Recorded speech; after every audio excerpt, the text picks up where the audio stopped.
So let's get into some straight logistics. Yes. How do I actually get started? Yep. We're going to use Python tools for Visual Studio. First, you are going to need to install some software on your PC or laptop. There are a lot of different tools out there you can use to write Python code. I saw a couple of comments in the window of people running on operating systems where they couldn't install Visual Studio 2012, 2013. Yes, you can go find, there's, all kinds of tools out there. We're doing it with Visual Studio. You can by all means download another tool if that's not going to install on the operating system that you have in front of you. Right. It just means your interface is going to be a little different than ours. But what we're going to be doing is the concepts will be the same. The concepts will be the same. The code will be the same. Just difference in terms of what button you press to make it run, what button you press to create a new program. Yep.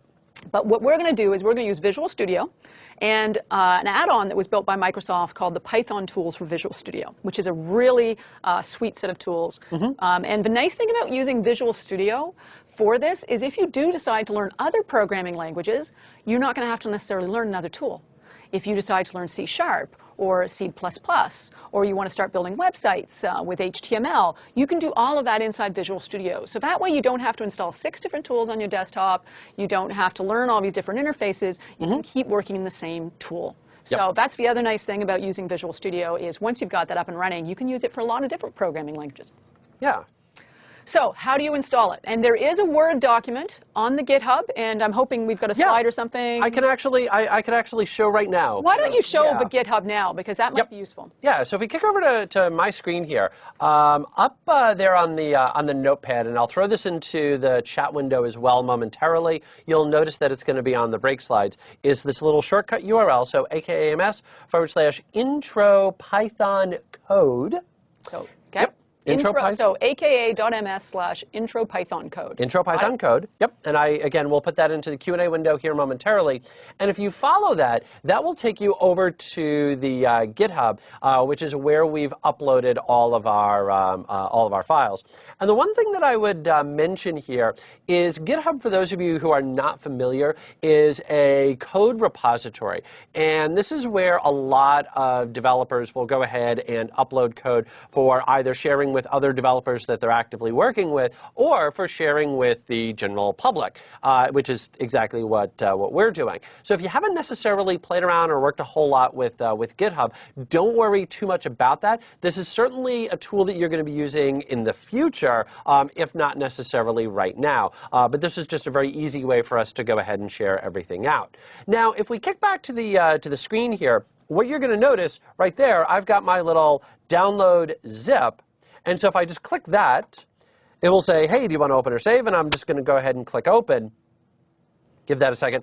And sure enough, there's the zip file with everything. Now, the couple of things that I want to highlight inside of here, number one is the solutions. And this is, and actually I'll kind of go back, and I didn't want to zoom it. Those are the solutions to the various. We mentioned there's going to be different challenges that you get to try after the individual chapters. So in that solutions directory, you're actually going to find the solution files for each one. So if you do get stuck on one, you can go take a look and see how we solved it. And then if you cheat and look at the solution, it's not really cheating. Many of us do it. Yeah. What I would suggest is look at the solution, then minimize it, and then try and write the code yourself. Exactly. Yeah. Yep. Yeah. So that's where all of those are going to be. And then inside of Office Docs, this is where 2 big items are. Number one is all of the slides that we're using. Now, keep in mind, we're just like typical presenters. These things may change as we go through today and tomorrow. It happens. So, they may change a little bit. But where in the world? Why did you not sync? Ha, that's funny. Of course.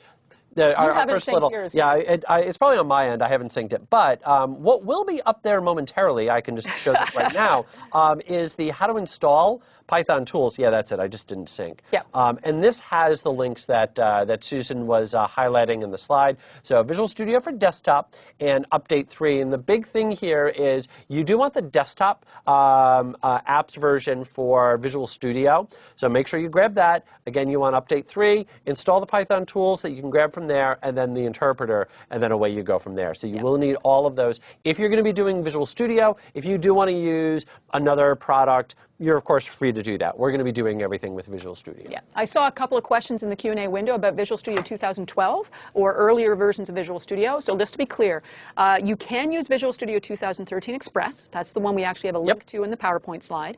If you are using Express, you have to have the most recent Visual Studio updates applied. Otherwise, you're not going to be able to use the Python tools for Visual Studio. You can run, if you happen to have Visual Studio 2012 Professional, one of the actual full versions of Visual Studio, yes, you can install Python tools for Visual Studio with Visual Studio 2012. It will not work with 2010 and those earlier editions. So if you are running 2010 Professional, you're going to want to download 2013 Express for desktop, and the updates for that to make sure that you can use the Python tools for Visual Studio. So hopefully that helps with a few of you who are having some problems. So first thing to check is make sure you have the updates to Visual Studio. You're running at least 2012, and if it's Express, it has to be 2013. Then you install the Python tools for Visual Studio. And then after that, when you you will also need to install an interpreter, because Python is a language that has to be converted to machine language by an actual interpreter. So when you're writing Python code, the computer doesn't understand Python code. The interpreter basically translates the Python code into a language the computer speaks. And that's what the interpreter is doing. Exactly. Yep. Yeah. All right. Now, I did want to throw in one little, yes. You know, one of the fun things about being a coder, well, okay, maybe this says something to our personalities, but we learn to speak geek, so you can understand the conversations people are having. So when you start exploring more of Python, you're going to start seeing stuff about CPython and IronPython and PyPy and Jython and so on. There's actually a lot of different variations on Python. The basic syntax concepts we cover here apply to all of them. There might be some slight differences in syntax, but really everything we cover here is going to apply. So we're going to be using, for the record, so you can impress your friends, well, I was learning CPython with the Python 3.4 interpreter. So that's the version we're working with. All right. Yeah, if anybody was to ask you, you're learning IronPython or PyPy, you're learning CPython specifically.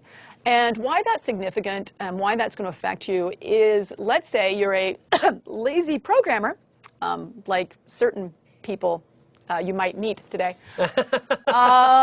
Nobody at this desk, though. Nobody here. No. So if you are a lazy programmer like I am, one of the things you find yourself doing is you'll discover that chances are whatever you want to do, someone's already written the code to do it. The best code in the world is the code that's already written.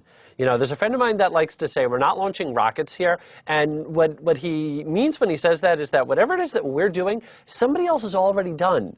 Yeah. Feel free to take advantage of that. Yeah, and programmers are actually incredibly generous about sharing the code they've written. There'll be blog posts with examples of how exactly do I do the following.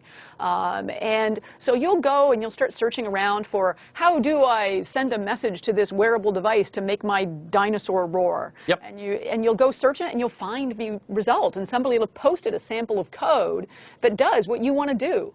Now, it's possible when you take that code and you try it, it's giving me errors.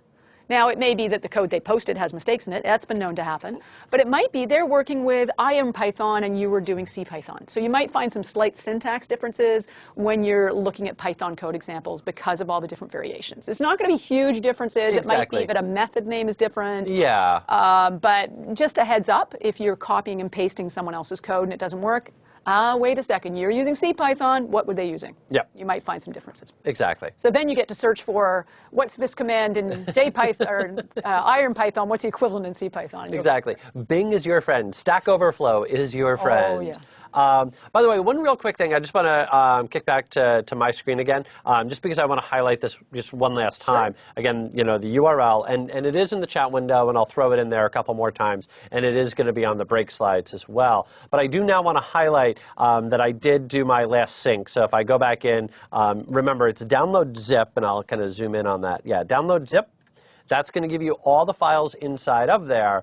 And if I click open, and now if I go into the Office docs, there are the ones that I was talking about. So I just needed to sync those up. Yeah. And I'll also mention that this is going to be the repository where Susan and I will be uploading all of our sample code so that as we do our demonstrations, and by the way, we are going to be doing our demonstrations live.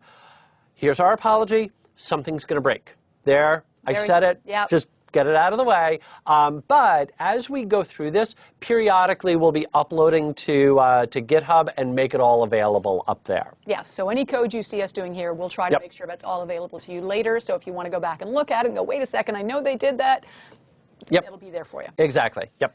So now, Christopher, Yes, I believe I have everything set up on my computer. Okay. I have installed Visual Studio Yep. 2013. Yep. I have installed the most recent updates. Okay. I have installed Python tools for Visual Studio. Okay. And I've installed the interpreter. Okay.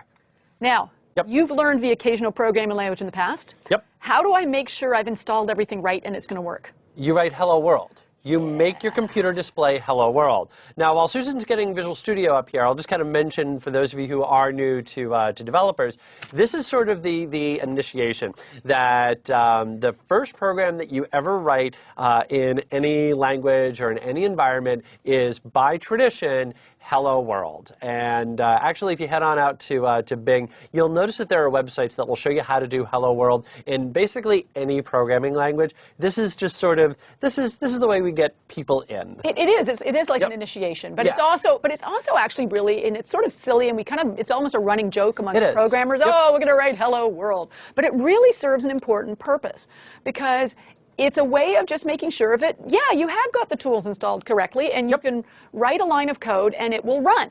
Because if hello world doesn't work, and you start trying to write a really big complicated program and it doesn't work, you won't know, is the error coming up because your code was wrong or because things aren't installed correctly. So once you see that hello world up and running, you get to give a little, yes, victory moment. Absolutely. And say, okay, now I get to start having fun because now I can start writing cool code.